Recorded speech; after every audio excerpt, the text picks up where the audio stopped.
তারা শুধু নিরাপত্তাই নয়, বরং তারা সম্মান আর শ্রদ্ধার সাথে তারা দেখত।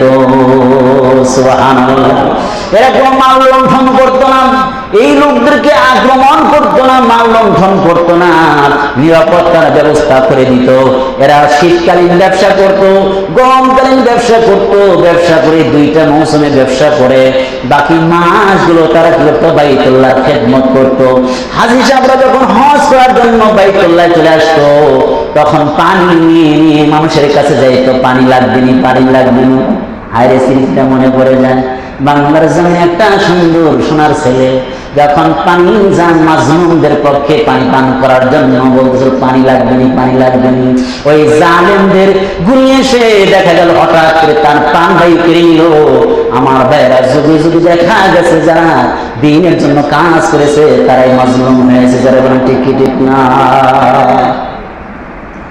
আমার ভাইয়েরা এই বাইতুল্লাহর খেদমত করার জন্য, ও বন্ধু, বাইতুল্লাহর খেদমত আমরা করতে পারি না, আল্লাহ পাক তার শাখা তো গোটা পৃথিবী জুড়ে মসজিদ আছে কি নাই বলেন? এই মসজিদের খেদমত যদি কেউ করতে পারে, একটা ঝাড়ু দিতে পারে, একটা ফ্যানে এরকম ভাবে ময়লা পরিষ্কার করতে পারে, যেভাবে যে ধরনের পরিষ্কার করবে অথবা যে ধরনের খেদমত করবে, আল্লাহ। এই সূরার নাম হচ্ছে সূরা কুরাইশ। কুরাইশ একটা ব্যক্তির নাম, কুরাইশ একটা কার নাম? ব্যক্তির নাম। সেই ব্যক্তি থেকে নেট জেনারেশন যা তৈরি হয়েছে, পরবর্তী একটা কি হয়ে গেছে? একটা বংশতে রূপ ধারণ করেছে, বংশ আকার ধারণ করেছে। হযরতে ইসমাইল আলাইহিস সালামের সন্তান ছিল দুইজন, একজন হলো ইসহাক আর একজন ইসমাইল। এই ইসমাইল এই বংশে ধারাবাহিকভাবে জন্ম নিতে নিতে নিতে এক পর্যায়ে এই বংশের মধ্যে একজন ব্যক্তির নাম আছে ফেহের। এই ফেহের ব্যক্তি অনেক সম্পদের মালিক ছিল, অনেক ব্যবসা বাণিজ্য করতো, মাল জমাইতো। কুরাইশের একটা শাব্দিক অর্থ হলো মাল জমা করা। উনি অনেক মাল জমা করেছিলেন, এই জন্য তাকে বলা হয় কুরাইশ। এই বংশ থেকে অনেক লোক জন্ম নিয়ে বিভিন্ন জায়গায় সরাসিতে জায়গায় জায়গায় ছিলেন, এদেরকে একাত্রিত করেছিলেন মক্কা, এই জন্য কুরাইশ বলা হয়। কি বলা হয়? কুরাইশ বলা হয়।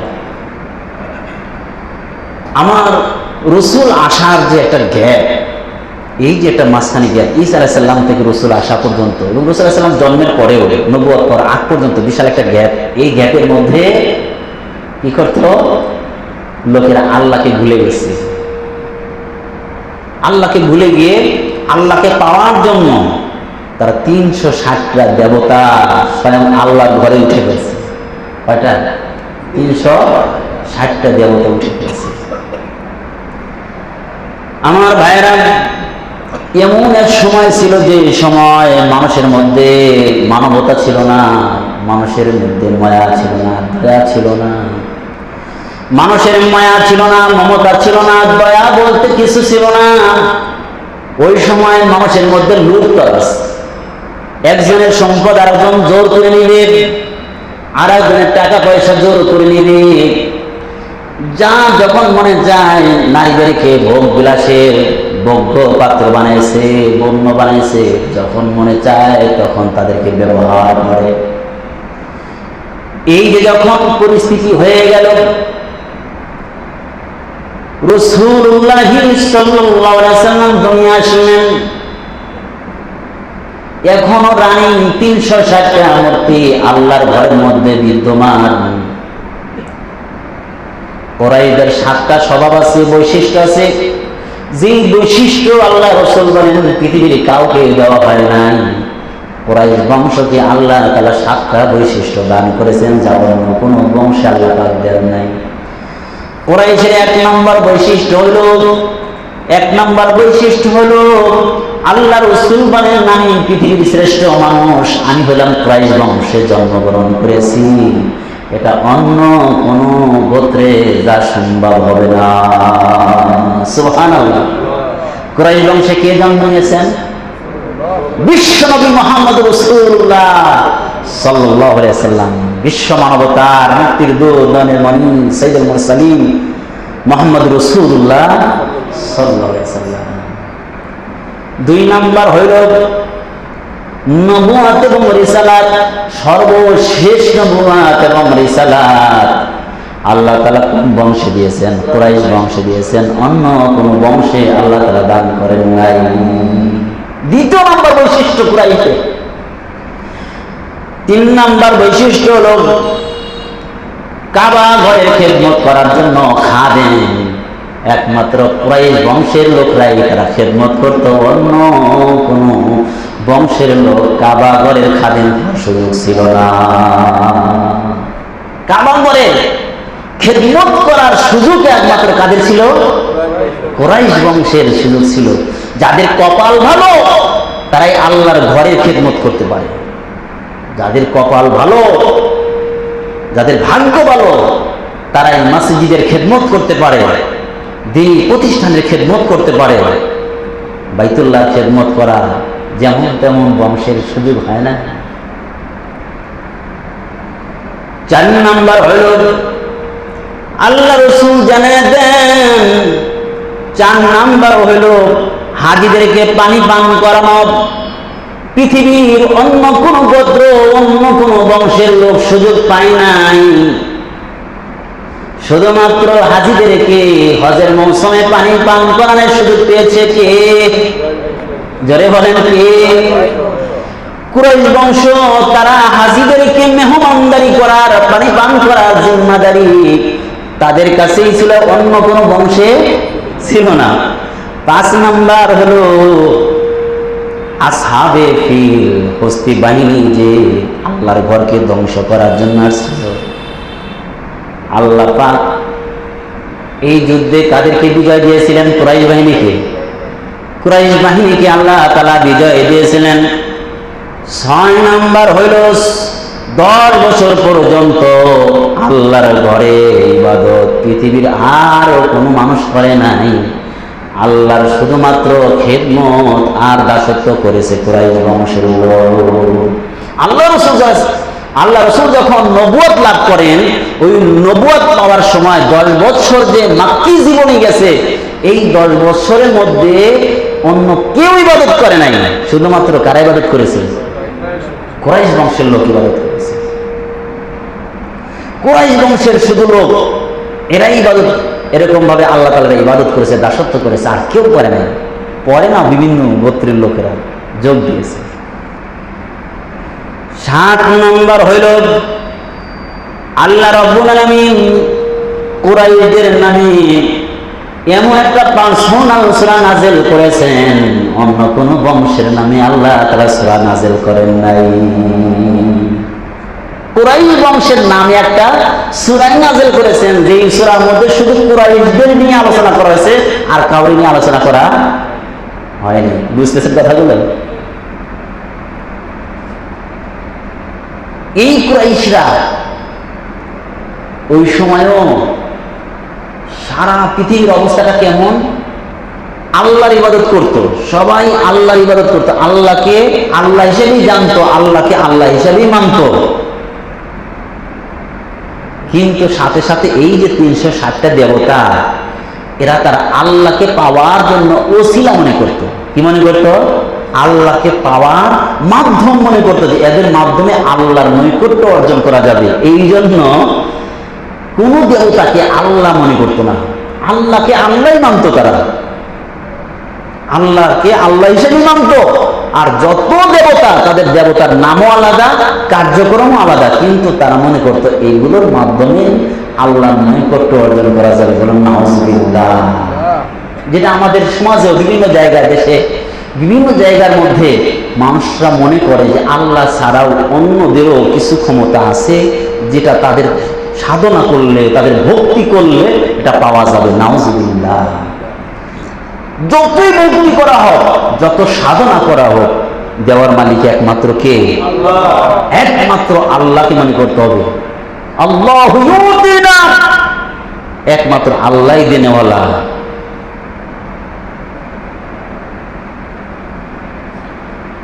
রাসূলুল্লাহ সাল্লাল্লাহু আলাইহি ওয়াসাল্লাম যখন ধরাতলে আসলেন, শান্তির বার্তা নিয়ে আসলেন, কি অবস্থা? তখনও রানী 360টা মূর্তি, এই মানুষগুলোর অবস্থা কেমন ছিল?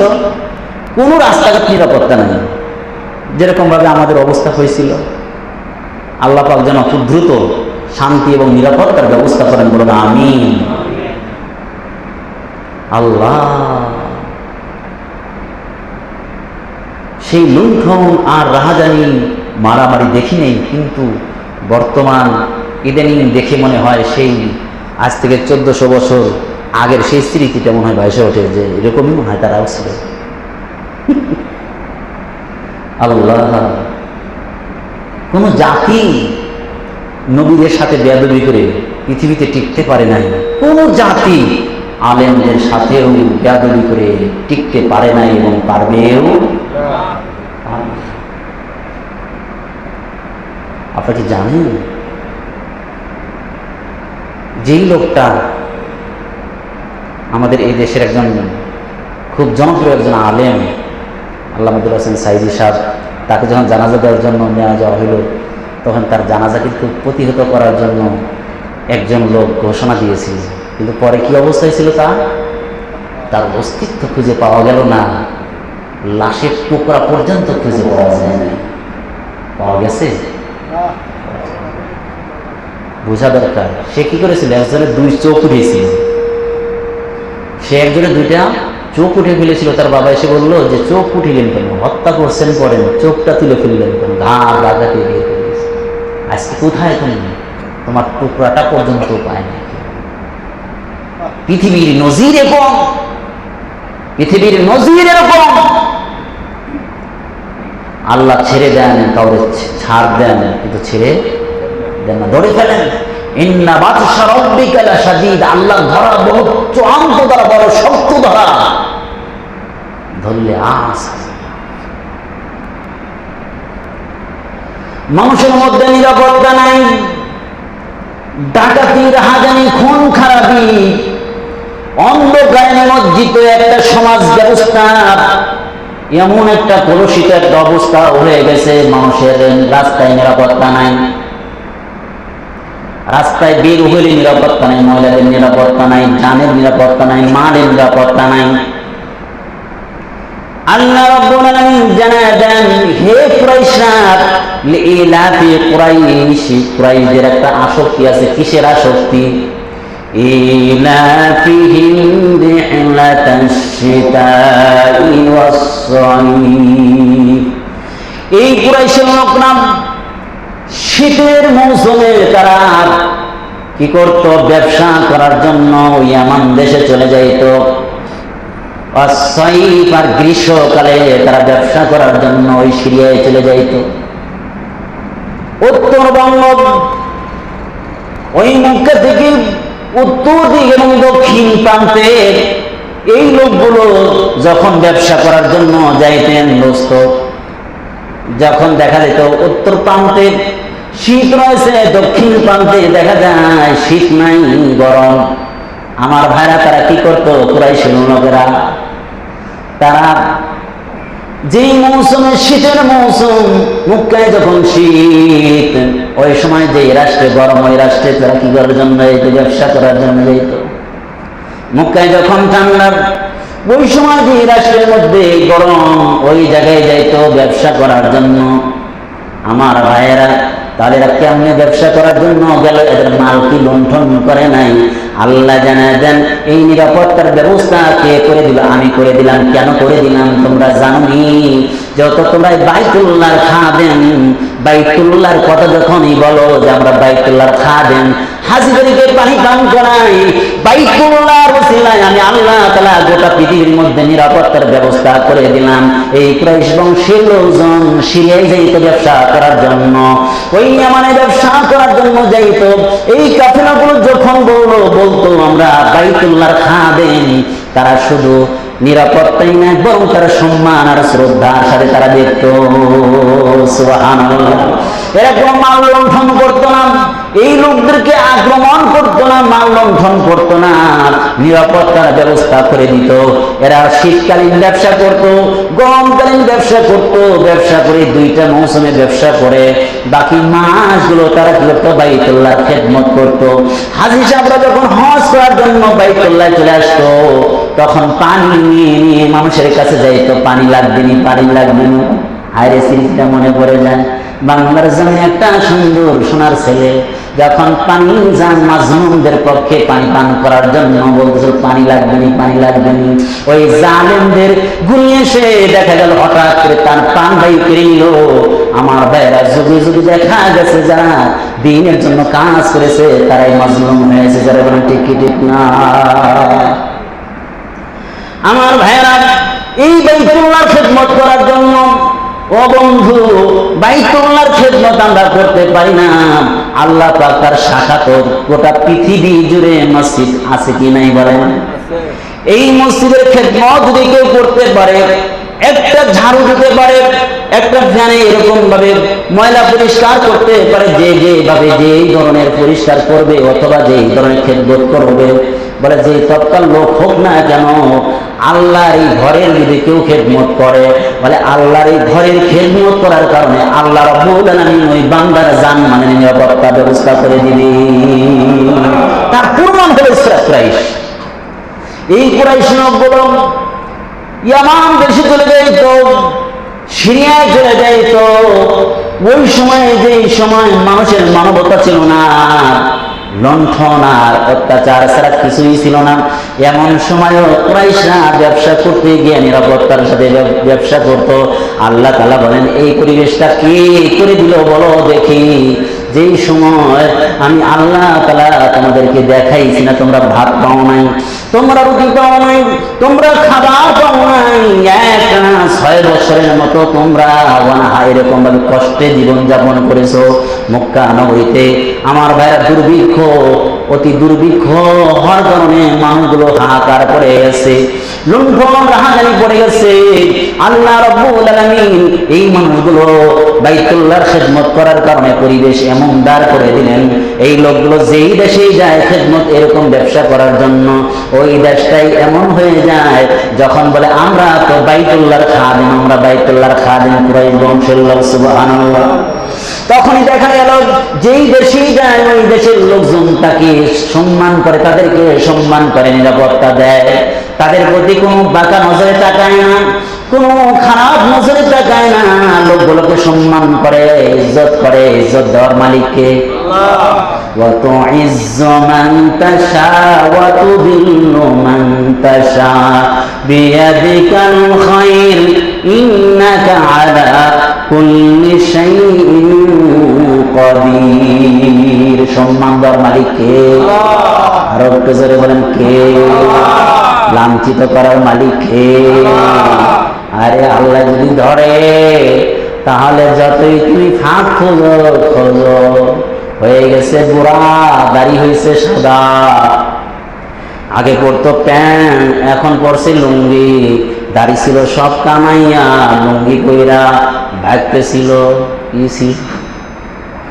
কথা আসে ভাগতেছিল, দইরা রয়েছে। তুই দাড়ি চাষলে কি নিব? আমরা তো চিনে আলাইছি, আমরা তো চিনে আলাইছি। কোটি কোটি টাকা তুমি ব্যাংক থেকে নিয়ে খেলাপি বর্ষ টাকা দাও নাই, এবার তো শুরু হইব। হায় হায়, কি অবস্থা! 2 দিন আগে সম্মানের পাহাড় মাথার উপর ছিল, আর এখন 2 দিন পরে দেখা যায় লাঞ্ছনার পাহাড় মাথায় করে নিয়ে ঘরে। কে করেন? ঘরে বলেন কে করে? আল্লাহ ছেড়ে দেন কিন্তু ছাড় দেন। এই কুরাইশদেরকে ডেকে বলে, ও কুরাইশরা, পালিয়া বুদু রব্ব হাযাল বাইত।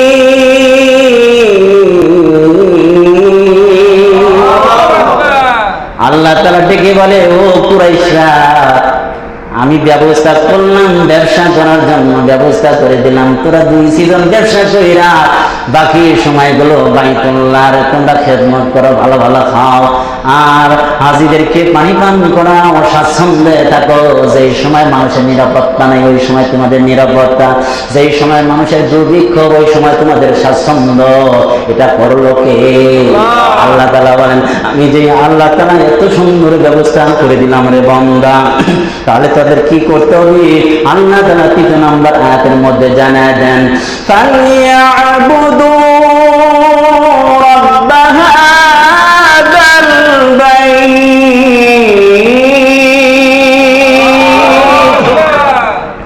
আল্লাহ বলেন তারা যেন এই ঘরের রবের পূজা করে। ওই যে 360টা ঢুকাইছাও, আমি কিন্তু জানি ওইটা করে খাওয়ায় না। 360টা মূর্তি অর্চনা করো, যাচনা করো আর প্রার্থনা করো, ওসিলা খোঁজো, ওরা তাদের খাওয়ায় না, ওরা তাদের ব্যবসা নিরাপত্তা দেয় না, ওরা অন্ধকার থেকে আলোর দিকে নিয়ে আসে না, লণ্ঠন থেকে বাঁচায় না। বাঁচাইলাম আমি আল্লাহ বাঁচাইলাম, আমি আল্লাহ নিরাপত্তা দিলাম, আমি সচ্ছলতা দিলাম। অতএব কি কর, অন্তর থেকে মূর্তির মহব্বত ফালায় দে, মূর্তি ফালায় দে।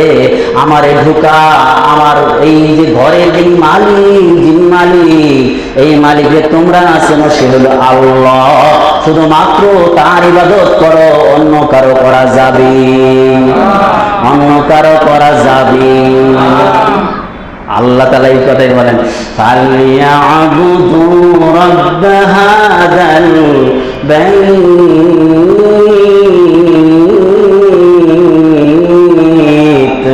তারা যেন এই ঘরের প্রভু রবের ইবাদত করে।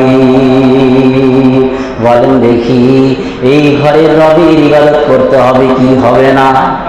জোরে বলেন, হবে কি হবে না? ভাই, ইবাদত যদি না করো, দাসত্ব না করো, গোলাম যদি না বানাইতে পারো, নিজেকে গোলাম যদি না বানাইতে পারো, আল্লাহ তাআলা একদিন তো গোলাম বানায় কবরে ঢুকাবে। ওই কবরের মাটির ভিতরে যখন ঢুকাবে, আল্লাহর গোলাম হয়ে যদি না যাইতে পারো, মেহমান হয়ে যদি না যাইতে পারো, বন্ধু, কবরের পাঁজরে হাড় কবরের মধ্যে যখন ঢুকায় দেওয়া হবে, প্যাকেট বানায় ঢুকায় দেওয়া হবে, বন্ধু, কবরের এক পাশের মাটি এমন ভাবে চাপ দিয়ে অন্য পাশের মধ্যে ঢুকে যাবে, তখন দেখা যাবে ডান পাশের হাড়গুলো বাম পাশের পাঁজরের হাড়ের মধ্যে ঢুকে যাবে। আল্লাহ তাআলা বলেন, ফালিয়াবুদু রাব্ব হাযাল বাইত আল্লাযী আত'আমাহুম মিন জু'। আল্লাহ বলেন, আমি কেমন আল্লাহ তুই জানোস না? আমি কেমন আল্লাহ? আমি শীতকালে তোদের ব্যবসার ব্যবস্থা করলাম, গরমকালে ব্যবসার ব্যবস্থা করলাম। যে সময় তোদের কেউ ছিল না রে বান্দা, তোদের মালগুলো লুণ্ঠন করে নিয়ে যাইত। জানের নিরাপত্তা নাই, মালের নিরাপত্তা নাই। তোরা ঘরে যে আমার ঘরের যে ইবাদত করস, আমার ঘরের যে কি করস, খেদমত করস, আমার ঘরে যে ভালোবাসোস, এই জন্য আমি আল্লাহ তাআলা নিরাপত্তার ব্যবস্থা করে দিলাম। তাহলে বোঝা গেল, কেউ যদি মসজিদের খাদেম হয়ে যায়, মসজিদের সাথে সম্পর্ক থাকে ভালো, এই বান্দার কোনো এরকম ভাবে ভয় নাই। আল্লাহ তাআলা সর্ব অবস্থায় ভালো রাখবেন কে? সর্ব অবস্থায় আল্লাহ পাক ভালো রাখবে। এই জন্য মসজিদের সাথে সম্পর্ক যার ভালো, তার সর্ব জায়গায় ভালো। মসজিদের সাথে সম্পর্ক ভালো নাই, তুমি যত বড় যা কিছু হও, 2 দিন পরে দেখবা তোমার ঠুস। আল্লাহ পাক বলেন, আমি কেমন আল্লাহ? আল্লাযী আত'আমাহুম মিন জু', যিনি করেছে তোমাদের ক্ষুধার্ত অবস্থায় খাবার দিয়েছে কে? জোরে বলেন কে? আল্লাহ। জোরে বলেন না, একটু মহব্বতের সাথে বলেন আল্লাহ। আল্লাহ তাআলা দিয়েছেন খাবার, ক্ষুধার্ত অবস্থায় খাবার দেয় আল্লাহ, সর্ব অবস্থায় খাবার দেয় আল্লাহ। আল্লাহ যদি খাবার না দেয়, বান্দা দেখবেন কোটি টাকার মালিক, কিন্তু খাবার খেতে পারে না। সব সামনে আছে, খাবার খেতে পারে না। এই জন্য খোদা নিবারণ করে কে? আল্লাহ। আল্লাহ তাআলা বলেন আল্লাযী আত'আমাহুম মিন জু' ওয়া আমানাহুম মিন খাউফ, যিনি তোমাদেরকে ভয়ের মধ্যে নিরাপত্তা দিয়েছেন। ভয় নাই, ভয় নাই, ভয় নাই, ভয় নাই। আব্রাহা বানি 60,000 লোক নিয়ে সোলজার নিয়ে রওনা করছে। আমার ভাইরা 60,000 সোলজার নিয়ে রওনা করছে। মক্কায় যখন পদার্পণ করেছে, আব্দুল মুত্তালিব একটা ভাষণ দিয়েছে। ভাষণ দিয়ে আল্লাহকে ডেকে বলে, আল্লাহ, ঘর হইল তোমার, তুমি তোমার ঘর কি করো? নিরাপদ রাখো, তুমি হেফাজত করো। আমার উটের মালিক আমি উটগুলো নিয়ে গেলাম, আমি নিয়ে গেলাম। আল্লাহ তাআলা কি করলেন? এমন ভাবে 60,000 সোলজারকে মুহূর্তের মধ্যে ছোট ছোট এরকম ভাবে পাথরের মতো কি করেছেন আল্লাহ তাআলা? কি করেছেন? গুলির কাজ করছেন। এটা এমন অবস্থা হয়েছে যে পাখির পায়ের মধ্যে আল্লাহ তাআলা বেঁধে দিয়েছেন।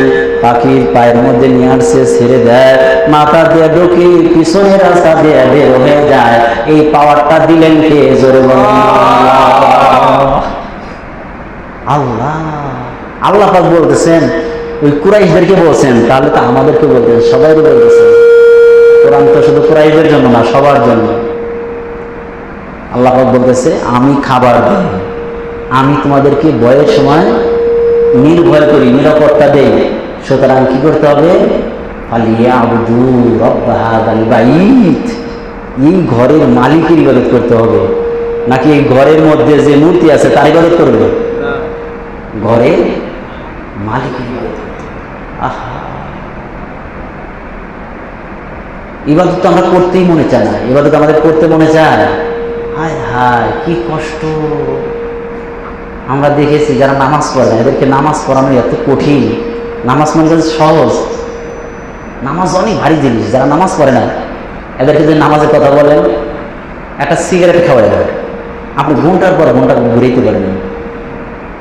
একটা লোক সিগারেট খাওয়ায় 1 ঘন্টা 2 ঘন্টা আপনি ঘুরিতে পারবেন। যখন নামাজের কথা বলবেন, এই লোক দেখবেন আস্তে আস্তে পিস পাওয়া গেছে।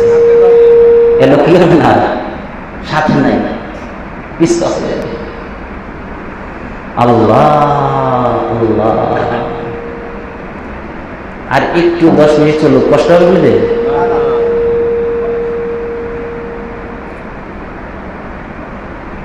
সবকিছু যে আল্লাহ তাআলার হাতে, এটা মানুষ এটা বলে ঠিক, কিন্তু এটা অন্তরে বিশ্বাস করতে চায় না। কি করতে চায় না? বিশ্বাস করতে। একটা কিতাব আছে, এই কিতাবের নাম হলো তারাশে। এই কিতাবের নাম কি? তারাশে নামক একটা কিতাব আছে। এই কিতাবটা লিখেছেন পাকিস্তানের একজন চিফ জাস্টিস ছিলেন, বহুত বড় একজন আলেম, আল্লামা তকি উসমানী দামাত বরকাতুহুম। উনি একটা কিতাব লিখেছেন, এই কিতাবের নাম হচ্ছে তারাশে। এই কিতাবটা আমার কাছেও ছিল। এই গত বছরে, আগের বছর প্রোগ্রাম ছিল সোনারগাঁতে, নারায়ণগঞ্জ সোনারগাঁতে প্রোগ্রাম ছিল। গত বছরও করেছি প্রোগ্রামটা। আগের বছর প্রোগ্রাম করতে গিয়ে তখন গাড়ি নেই, লোকালে গেছি। সাথে ছিল আমার খাদেম। এই ব্যাগের মধ্যে ওই কিতাবটাও ছিল, আরও বিভিন্ন পোশাকাদি ছিল। এই 2 জন মিলে রাত্রে বয়ান করে শেষ করে মনে করেন গাড়িতে পাওয়া যায় না। ওখান থেকে চিন্তা করলাম কিছু চৌরাস্তা আছে সামনে, ওখানে গাড়ি পাওয়া যাবে। এই জন্য ছোটটা মিনি ট্রাক ছোট্ট ওটা পাইলাম। ওনারা উঠেই, আমরা উঠছি, উঠে সামনে নামা দিচ্ছে। আমি নামছি, ওই ছেলে টাইমে ছাড়তে পারেন, এমন অবস্থা। ব্যাগ সহ ওখানে রয়ে গেছে। ও নামছে, কিন্তু ব্যাগ আর নামাইতে পারে না, এর মধ্যে টান দিয়ে ফেলছে। পরে আমি সামনে একটা হোন্ডা পাইছি, হোন্ডা সহ ঘুরতে গিয়েছি, কিন্তু আর ধরতে পারে না। ওই কিতাবটা আমার কাছে ছিল। ওই কিতাবের মধ্যে উল্লেখ করা হয়েছে, একজন আলেম সে বলে বেড়াতো, জীবনে আমার থেকে এমন 2টা কাজ হয়েছে যা গোটা পৃথিবীর কারো থেকে এই ধরনের কাজ হওয়া সম্ভব।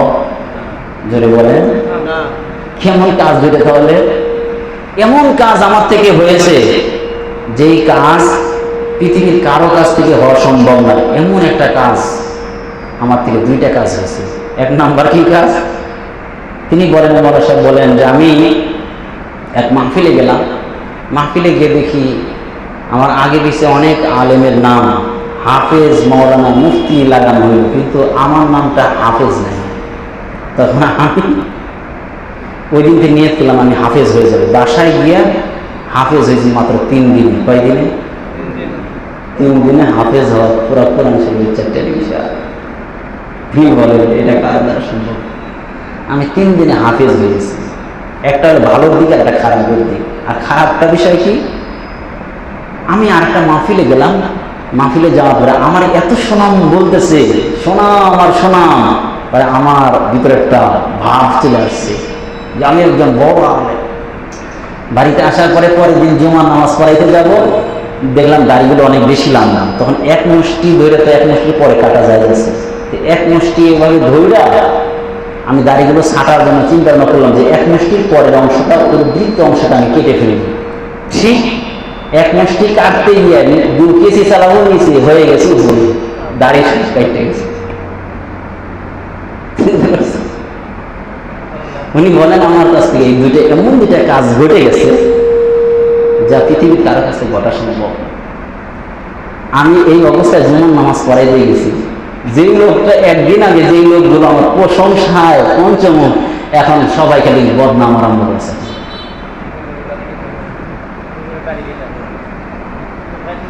সুনাম দেওয়ার মালিক কে? ইজ্জত দেওয়ার মালিক আল্লাহ, বেইজ্জত করার মালিক কে? আমার জীবনে আমি দেখেছি, আমার জীবনে, আমার পুরো জীবনে প্রায় 24-25 বছর হলে বয়ান করি, মাঠে বয়ান করি। আমার জীবনে শুধু 2টা মাহফিল খারাপ হয়েছে, বদনাম হয়েছে। তার মধ্যে একটা মাহফিল এমন অবস্থা হয়েছে, আর ওই মাহফিলে আমার নিয়েছিল আজকে আর 5-6 বছর আগে কাজীপুর, ওই যে আপনার সিরাজুল কাজীপুর ডেগুরিয়া বাজার ওই পাশে একটা প্রোগ্রাম ছিল।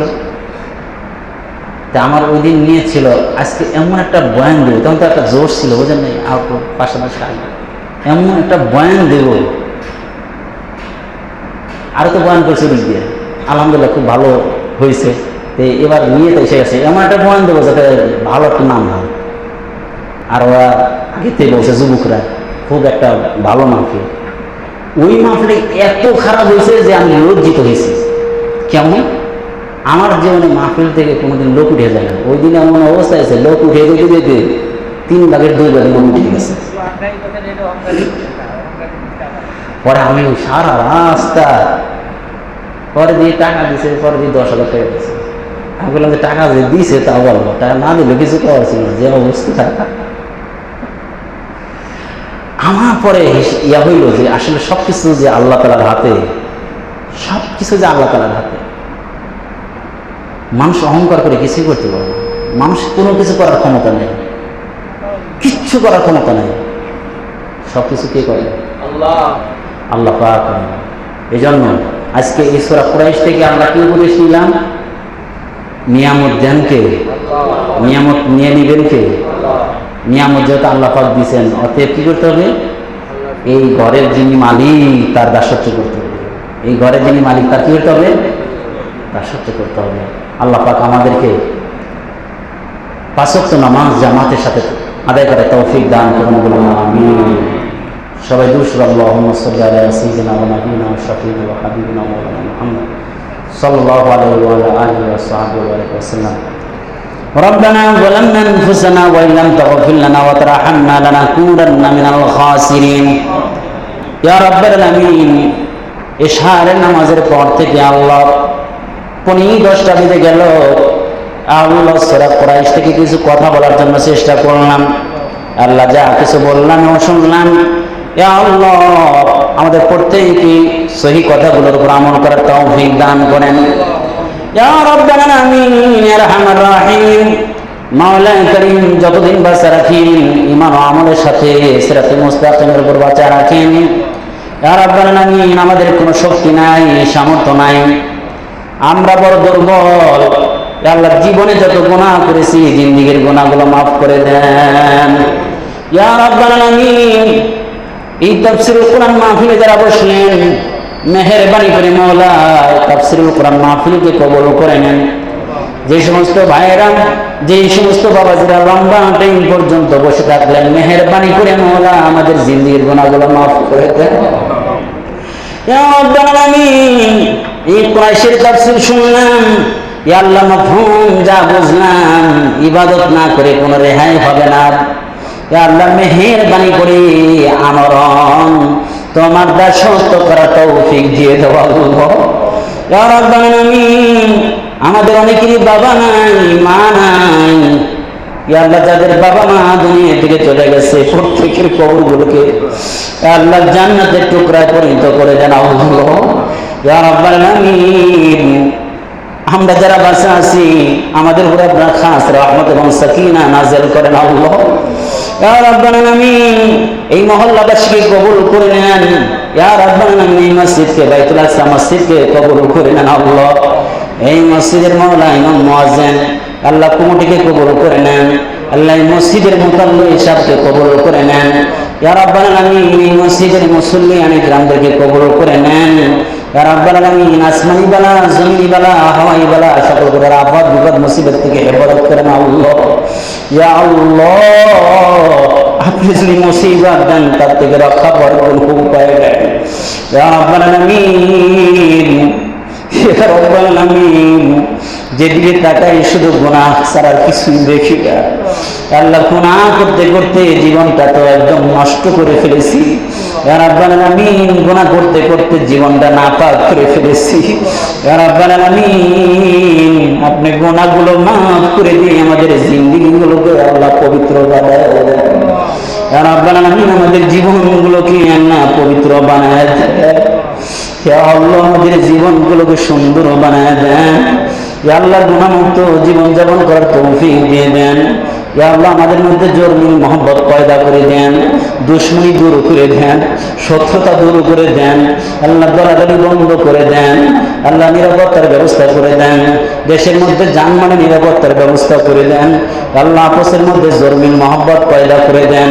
আল্লাহ, সর্বোপরি মাওলা, যেই দিন দুনিয়া থেকে উঠে নেবেন ওই দিন আমাদের প্রত্যেকের জমানে জারি করে দিন লা ইলাহা ইল্লাল্লাহু মুহাম্মাদুর রাসূলুল্লাহ। আসসালামু